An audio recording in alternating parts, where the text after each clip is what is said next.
que tu pensa sobre Deus, cara? Deus é... Eu acredito em Deus, não tenho formação religiosa, né? Eu nem tô mais na onda de acreditar, eu sinto. Então, eu vivo, eu respiro, eu transpiro, eu converso. Mas o Mário Sérgio Cortella tem uma frase muito, muito bacana, assim, ó. Quando você fala com Deus é teologia, quando ele responde é psiquiatria. Mas eu converso com Deus todos os dias e acredito, sigo, me inspiro. Eu vim de Santos, cara, e uma vez eu tava correndo, porque foi assim, eu sempre acreditei em Deus, meu pai morreu, eu parei de acreditar em Deus. Fiquei de mal de Deus, assim, 2 anos, porra, porque... Injustiça. Injustiça, minha mãe, quando meu pai morreu, Deus quis levar ele nessa hora. Não, mãe, não foi Deus, foi meu pai, tá? Bebia, fumava, hipertenso, diabético, um monte de coisa. Mas hoje eu tava correndo na praia, 5 da manhã, assim, e aí casou um monte de coisa, assim, a luz, o som do mar, a água gelada, o universo. Aí eu falei, porra, eu acredito nessa parada aqui. Tem alguma inteligência que o meu campo cognitivo não é capaz de entender, ela é superior e eu faço parte dela, e é Deus. Pra mim, Deus é isso, é energia. Eu gosto muito dessa análise tua, cara. Pra mim, eu penso meio que da mesma forma, entendeu? A questão de Deus não é uma questão de... existe alguém que sabe a forma com que eu devo ser na vida. Tipo, regras pra eu me agir. Claro que existem ensinamentos religiosos e tal que são interessantes. Mas o Deus, pra mim, é muito mais uma questão filosófica de entender ou de acreditar que o que a gente vive hoje não é um fim. É um meio da coisa, entendeu? E eu acho que pra mim, pelo menos, ter essa crença que eu vivo o meio agora é muito importante. Isso não significa achar que, foda-se, eu tenho uma vida e tenho outra e foda-se. Não dá importância pra essa vida, entendeu?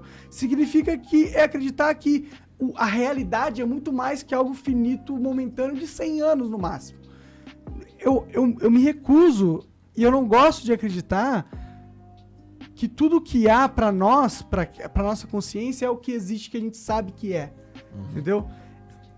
Mas você tem uma concepção reencarnacionista.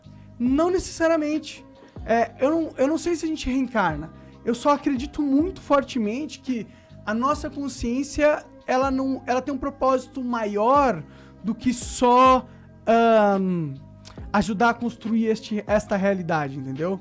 Porque eu acredito que essa realidade, se você for parar pra pensar com o que pode ser real, tanto de energia, matéria negra, matéria escura, não sei o quê, a nossa realidade é tão pequena parte do todo que eu me recuso de achar que a nossa consciência não tá ligada ao resto do todo, só tá ligada a essa pequena parte que a gente percebe enquanto tá vivo, entendeu? Eu também não sou religioso, também acredito em Deus, mas não tenho uma religião específica. Mas pensando em termos, talvez lógicos, né? Embora a gente vá dar uma viajada boa aqui, eu tendo a acreditar que a gente deva voltar de alguma forma. Porque pensa, né? Tem muita gente que tem concepções, você vive uma vida, viveu bem paraíso, viveu mal inferno, e é basicamente isso. Isso é quase condenar uma criança que se comportou mal no recreio à prisão perpétua. Sim, é exatamente isso. Em termos temporais. Sim. Então, como a vida não é nada mais do que uma breve pausa na antessala da morte, né, eu acho que a questão é cíclica. E aí, quando chegamos nesse tema de metaverso, eu dei uma viajada boa nisso. Porque, recentemente, eu li um livro chamado Vidas Paralelas, ou Vidas Comparadas, de um cara chamado Plutarco, que era um historiador grego, que viveu em tempos romanos, né? Porque Roma dominou a Grécia, mas os gregos dominaram culturalmente os romanos. E ele sempre escrevia obras nessa coleção, onde ele comparava um grande grego e um grande romano. E eu li a obra onde ele compara Alexandre o Grande e Júlio César. E hoje eu sou agnóstico, mas eu fui espírita durante muito tempo, a minha família é espírita. Tenho seguidores, né? Também, cada um de uma religião. E quando eu comecei a ler, teve um seguidor que falou, sabia que alguns espíritas kardecistas falam que tanto Alexandre quanto Júlio César quanto Napoleão eram a mesma pessoa? Eu comecei a ver, caramba, as similaridades, né? Os caras quiseram dominar o mundo conhecido, todos tiveram glória no Egito. Napoleão foi pro Egito, fazer o quê? Nada. Ele foi pra lá porque a glória estava no Oriente. Napoleão dominou a França, não era francês, era da Córcega. Júlio César, romano, dominou a Gália, que era a região da França, foi para o Egito da mesma forma. Então, havia uma série de similaridades e correlação, né, causalidade, mas eu comecei a pensar, cara, é quase como um jogador de videogame que tem um personagem, o personagem morre, ele pega outro e faz exatamente o mesmo jogo. Igual você falou pra gente, o que você faria? Ah, eu faria coisas parecidas, né? Antes das diferentes. Então pode ser que isso aqui seja só uma realidade entre infinitas que existem, e quando você morre aqui, você volta para uma outra, até pegar um novo avatar e voltar. Isso é uma concepção até hindu. Religiões têm isso. Platão tinha essa ideia de mundos diferentes, um mundo sensível e um mundo inteligível, entendeu? Então... Pra mim isso faz todo sentido. Por isso que eu perguntei se Deus é o programador. Por que Deus ia criar uma realidade tão injusta e cruel no ponto de, consciência, ó o que existe, ó as possibilidades. Você não vai viver todas as possibilidades do que você compreende que existe. Mas você entende que existem milhares de possibilidades possíveis de consciência que você não vai ter a capacidade de explorar. Por que Deus cria uma realidade tão injusta? Onde você conhece um potencial infinito, mas tem uma limitação infinita. Porque eu não acredito que Deus ia criar uma realidade tão cruel, entendeu? Por quê? Ele não tem essa limitação de recurso como o humano pensa, que tem recurso limitado. Deus é Deus. Deus ele pode criar uma consciência que é infinita. Por que ele escolheria, dentro de todas as realidades possíveis, a mais filha da puta de todas? Mas não quer dizer que ele escolheu a mais filha da puta. Essa pode ser uma de infinitas que existem. Mas é que o universo escolhe... Ah, entendi. Mas é que ao mesmo tempo... E existe também a possibilidade dele não existir, né? Também. Mas tem um ponto, ó. Já viram Matrix, né? O filme? Claro. No Matrix, inclusive o Neo no Matrix trabalha na Metacorp. Né? É um ponto interessante. No Matrix tem uma hora que ele vai começando a descobrir como é que funcionava e falam pra ele que havia uma realidade que era perfeita. Mas as pessoas não aceitavam aquilo, simplesmente. Então talvez o homem precise de um pouco, né? Não digo muito, mas alguma coisa de adversidade. Só que se isso é só um jogo, que tipo de jogo é legal? O jogo onde você tem recurso infinito ou o jogo onde você tem que dar duro pra evoluir seu personagem? É difícil. Sim. Pois é, então dá pra viajar o dia todo, mas eu queria terminar essa parte aqui com um argumento do Elon Musk. O Elon Musk ele sempre fala, devemos viver em uma simulação. E eu li um livro que tinha um prefácio, uma parte escrita por ele, o Bill Gates recomendava, chamado Superinteligência, que eu peguei o macete do livro aí com o Joel, né? Vi o Joel lendo, eu falei, miserável, vai desenvolver uma superinteligência, eu vou fazer a mesma coisa. Aí peguei o livro, só que o livro é escrito por um filósofo sueco chamado Nick Bostrom, e ele começa a ter ideias em cima da seguinte concepção, que você falou aqui no episódio. Uma hora você vai ter algoritmos mega inteligentes desenvolvendo outros algoritmos melhor do que o melhor humano. Ele falava que nessa hora nós chegaríamos numa singularidade, uma inteligência suprema, absoluta. A gente estaria criando, através de um programa, um Deus. E talvez esse Deus olhasse pra gente e não visse tanta utilidade assim no ser humano. Então ele falava, como se proteger desse poder supremo?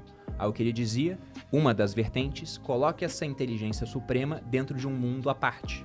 E como ele é muito inteligente, cubra com outras camadas de realidade até que ela nunca consiga chegar na nossa realidade. Aí ele chega na hipótese da simulação e diz o seguinte, mas se já existiu uma única sociedade no universo, pode ter tido muito mais, que chegaram a esse ponto tecnológico de poder fazer isso.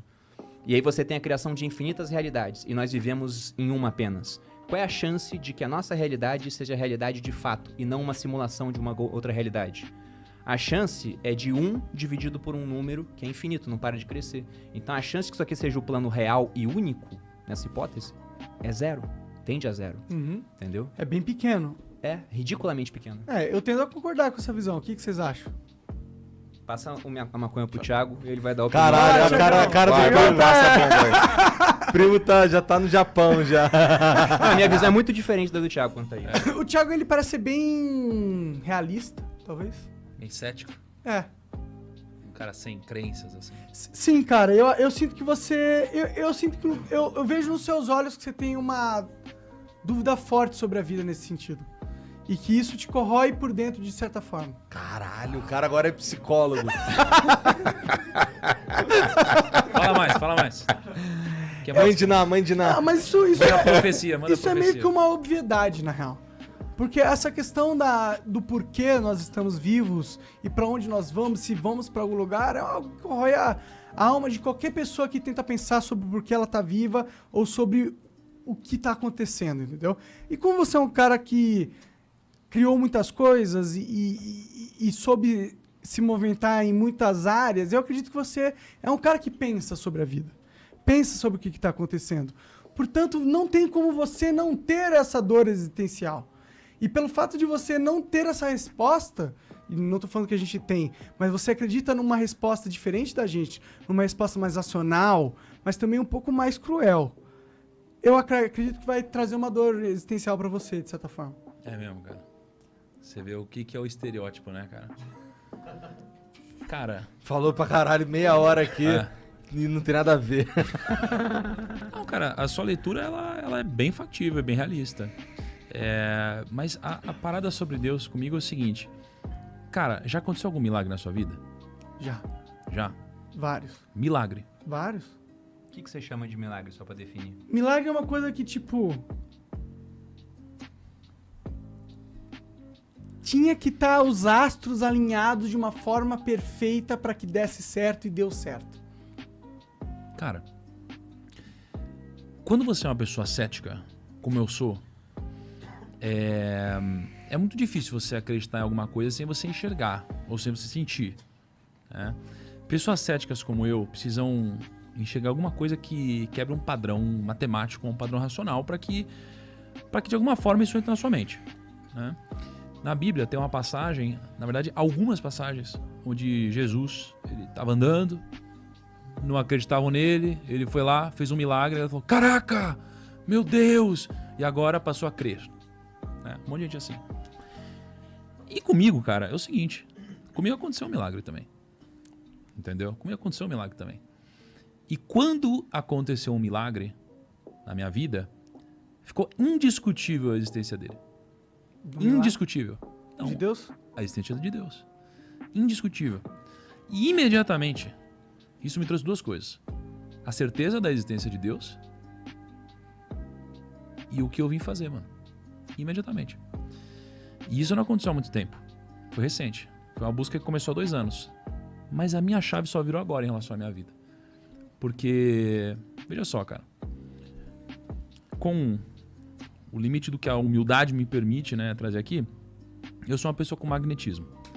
Então, poxa, já fiz live, 150 mil pessoas, sabe? Já enchi estádio. Audiência enorme no YouTube. Uma audiência enorme, já enchi estádio, já enchi um monte de coisa e tudo mais. Fala com 15 milhões de pessoas, é indiscutível que existe um magnetismo. Então, as pessoas que me conhecem hoje, elas olham pra mim e elas pensam, caraca, porra, algumas pessoas acham que eu sou um merda, e tem gente que olha e fala, nossa, o Thiago, ele é um cara incrível. Olha quantas pessoas ele se comunica, né? Mas o ponto é que as pessoas não sabem quem eu era antes, mano. É o que o Jota tá falando da luta, assim. Ninguém me conhece antes de eu ter 18 anos de idade. E eu, antes de ter 18 anos de idade, era o seguinte, Monark. Eu era um cara que eu não tinha amigo. Eu era excluído de todos os cantos. Eu sofria bullying na escola. Eu era gordinho, espinhudo e usava 6 graus. Ainda uso, mas eu uso lente. 6 graus, fundo de garrafa. Era humilhado, mano. Eu não era um bom aluno. Não era um bom aluno. E, cara, fui crescendo longe das pessoas. Não tinha as pessoas, né, que me acolhiam. E eu comecei a desenvolver um amor a ficar em casa e jogar videogame. Daqui veio meu amor no videogame, cara. Comecei a jogar MMO, comecei a jogar tudo que você imagina. E daqui eu desenvolvi esse amor. Por quê? Porque, cara, a única coisa que me realizava era ficar sozinho jogando videogame, porque machucava ficar com as outras pessoas. E foi passando o tempo, cara, não me tornei um bom aluno e fui pra faculdade. Na faculdade, a mesma coisa, cara. Não tinha grandes amigos, não tinha muita proximidade. Dava um intervalo da escola, da faculdade, eu ia pro banheiro, mano. Olha só. Pra não Jogar ficar... Game Boy. Não, cara, eu ia no banheiro pra me isolar, cara. Porque eu ficava deslocado, eu olhava pro lado e, puta, ninguém quer falar Ninguém comigo, não sei é lá parecido e tal. Eu falei, caraca, cara. E eu ia pro banheiro, terminava o intervalo, eu saía do banheiro. Ia direto pra classe, mano. Né? E isso vai acontecer na minha vida. Só que esse mesmo Thiago é o Thiago que hoje consegue arrastar multidões, mano. Caraca, é o mesmo Thiago, velho. Que não conseguia se comunicar, que não conseguia falar, que ninguém queria ouvir. Ninguém queria ouvir. Isso aconteceu na minha vida, né? E só que eu me liguei só recentemente que isso aconteceu na minha vida. Eu não tinha essa noção de que existia o que aconteceu com o Thiago antigamente, existe o Thiago hoje e existe um caminho impossível de ser trilhado para que esse Thiago virasse, né? E eu virei essa chave porque recentemente, Deus falou comigo, entendeu? E ele nunca tinha falado comigo de uma forma que eu entendesse. Mas quando ele falou 4 vezes em uma semana, mano. E pra mim, cara, o que ele falou, através de pessoas e mensagens que se confirmaram, mexeu comigo. E eu comecei a olhar em retrospectiva pra minha vida, mano. E quando eu olhei pra minha vida, cara, eu comecei a enxergar uma série de coincidências e milagres que aconteceram. Eu não tive dúvida nenhuma, cara. De que Deus existe e do porquê eu fui abençoado com um talento e uma série de pessoas que Deus foi colocando na minha vida, mano, e vocês também, que me ajudaram a me comunicar como eu me comunico hoje. E hoje eu entendo que tudo que me foi dado não foi algo bonito apenas. Foi um grande fardo, que é uma grande responsabilidade. Então, o que eu faço hoje, eu entendo que não tem mais a ver com o meu patrimônio, mano. Cara, pra mim, ser bilionário, não ser bilionário... Cara, isso aqui pra mim é completamente muda, né? secundário agora. Então eu entendo, cara, a responsabilidade que eu tenho.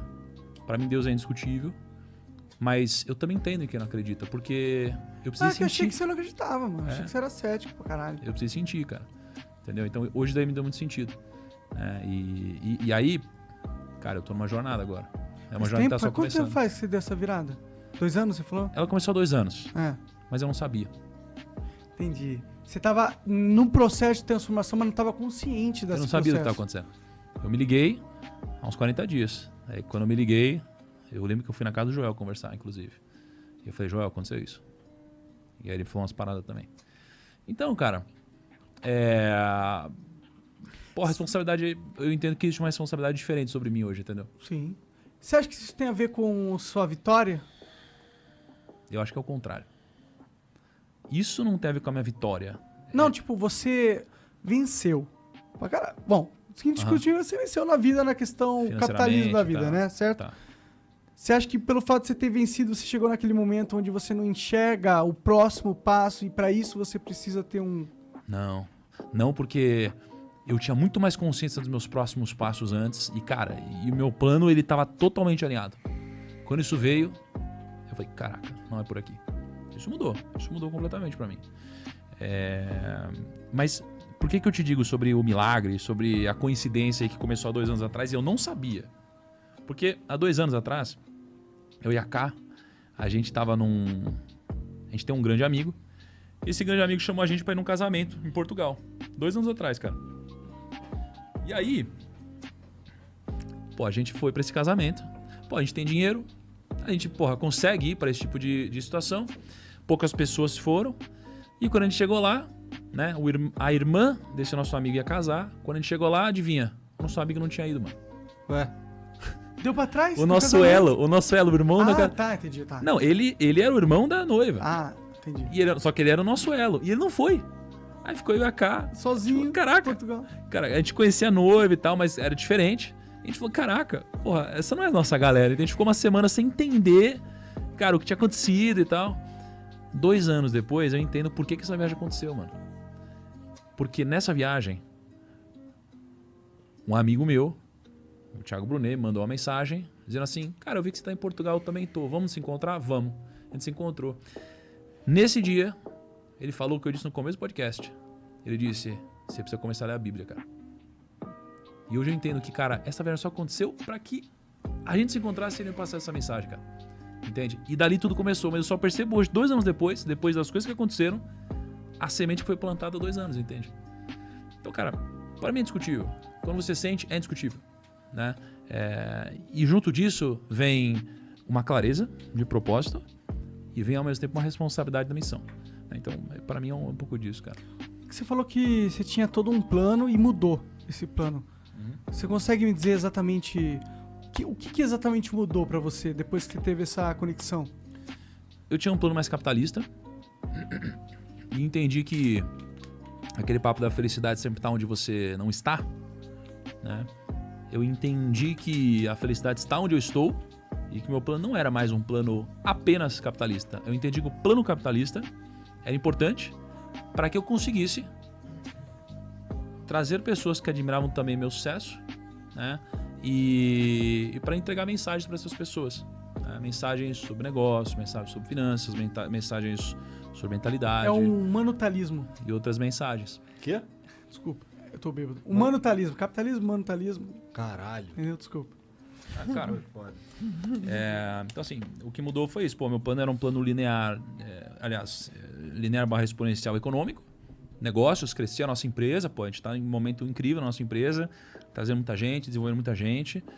Mas eu entendi que, cara, não era isso por isso. Era isso para outra coisa. Entendeu? Então hoje eu tenho mais clareza, né? Isso mudou um pouco. O que eu penso, como eu penso, a decisão de vir hoje, a decisão, pô, de onde eu vou, a decisão de o que eu falo onde eu vou, de como eu esforço, como eu me preparo. Muitas coisas mudaram, cara. Legal, mano. Acho que é foda, né? Porque é uma conexão importante que você fez. Né? Pra que ter 1 bilhão de ferramentas se elas não estão utilizadas pra nada, né? Tem muita, cara. Tem aquele filme, o Livro de Eli. Aham, tem um filme também. Porra, aquele filme tem uma passagem que... Então, É mas só ele um tá falando filme? do filme? Eu não tenho um livro do livro de Eli, não. Desculpa. O filme é sobre o livro. Então, mas é que o livro Não, de Eli, eu- no caso, eu- é a Bíblia. É a Bíblia. Desculpa pelo spoiler aí, foi mal. Não, é que pô, É antigo já esse filme. o filme retrata uma mensagem incrível, né? O mundo acabou, teve, sei lá, o apocalipse, o cara tá andando, o Denzel Washington tá andando há 30 anos no Oeste, e aí tem um monte de cara querendo saqueadores, sei lá, qual que seria o nome deles, e eles estão à procura do livro. Que o cara no livro, no próprio filme, ele fala assim, uma arma de guerra, né? Pô, eu tenho que achar esse livro porque é uma arma de guerra. Bom, depois de um tempão, procurando o livro, eles encontram o livro que tá com Denzel Washington e ele tinha vamos dizer assim, uma escrava que era cega e ele maltratava a escrava, né? E quando ele encontra o livro de Eli, que é a Bíblia, ela está em braille e ele não consegue ler.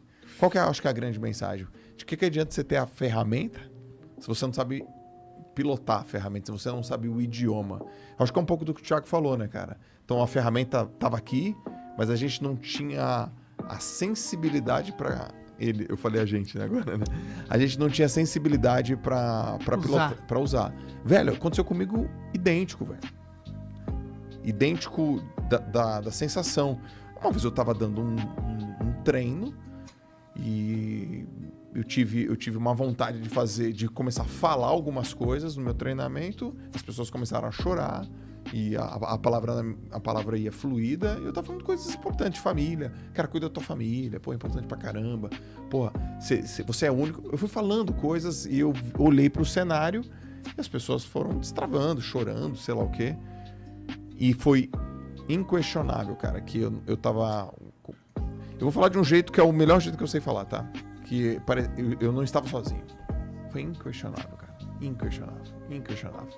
Eu não fiquei gago, a palavra foi reta, a mensagem foi direta. Tudo se alinhou. Cara, eu não teria a manha sozinho daquilo. Eu fui falando, eu falei pouco tempo, sei lá, falei 5 minutos, cara.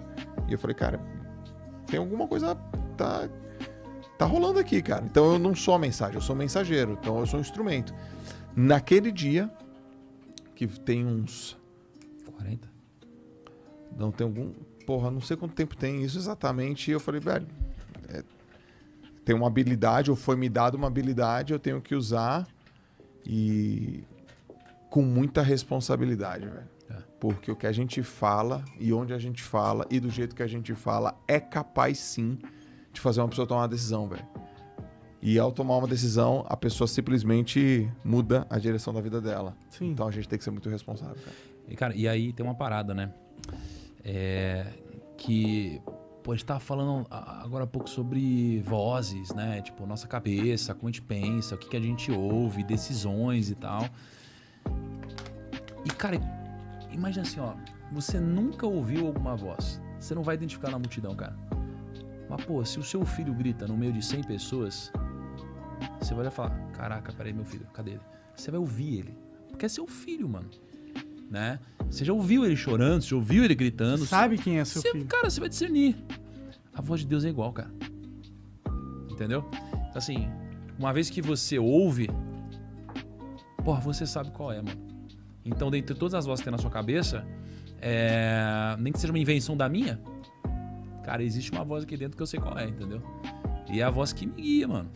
Então, pô, por que eu tô falando isso agora? Eu tinha decidido que eu não ia falar sobre isso hoje. Achei que não era o momento. Mas, cara, falei, mano.